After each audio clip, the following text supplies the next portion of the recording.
Hello, welcome to Comics Without Capes, where I chat about comics without superheroes. Today I want to chat about Killing and Dying by Adrian Tomine. This is a book of short stories. There's 6 in here, and it's published by Drawn and Quarterly, so it's always good paper quality. Like every book I've ever picked up from Drawn and Quarterly, they pay attention to the details. All of the stories in here were previously published in Optic Nerve, which was Adrian Tomine's serialized short stories. This is the first of anything that I have read by Adrian Tomine.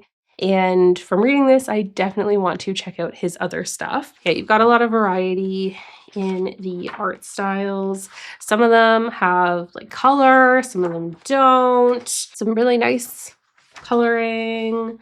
Some that just have kind of a few.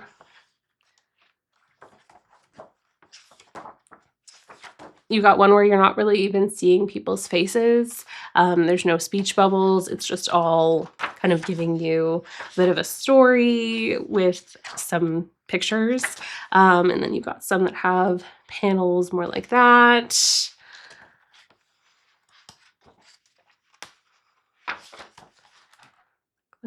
So lots of variety just in the art within all these stories, and I really liked that.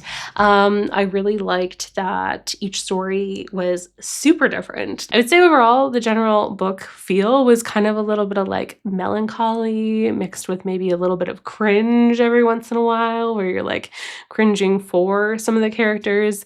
And some of it's kind of almost this like disappointment, not necessarily like in the characters themselves, but like in the way that life sometimes just is. That's just how I felt with the vibes. I would say like approach it as these little life snippets where like, yes, they all have endings, but I don't feel like the stories are as much about the endings as they are about kind of getting this glimpse into what's happened in somebody's life. And I kind of love that. Like it kind of leaves so much up to the imagination, and it also just like allows it to just be. Some of the people in this feel so real. They feel so genuine. They feel like people you know or people that you've seen out in the world. Like they feel like they are having real experiences.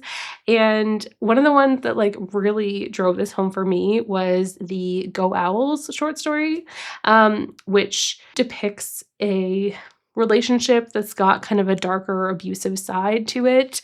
And that to me was like so well done. The guy, I was like, I feel like I have seen you before, and I feel like I can smell you, and I feel like I know totally like your vibe just from this comic. So this is probably one of my favorite like short story collections that I've read so far in comics. Just overall great art, great variability. I loved that it really wasn't something I could predict in terms of what any of the stories would be.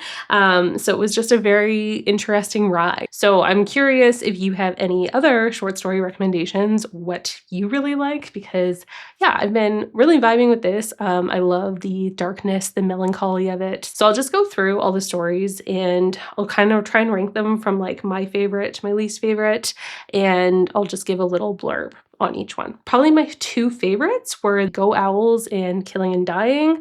Go Owls was the one that has that like abusive relationship. Killing and Dying is kind of this daughter who is trying to do comedy, and she's got a supportive family, but a dad who also is a little fearful of like the secondary cringe. And then I would say next up on like my mid-tier were probably The Brief History of Art known as Hortisculpture, which is like a guy who gets really invested in his like art project kind of thing that he thinks he's going to make a great business out of. And Intruders, which is basically a guy who gets a key back from someone a little bit late. And my lower tier, the ones that I still enjoyed but not quite as much, were Amber Sweet and Translated from the Japanese. Amber Sweet is basically a lady who realizes she looks a lot like an adult entertainment star, and Translated from the Japanese is the one that has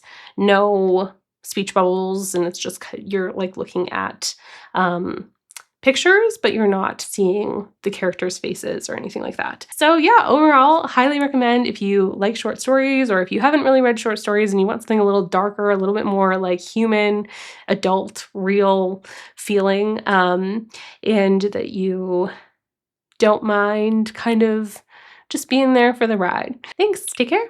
Bye.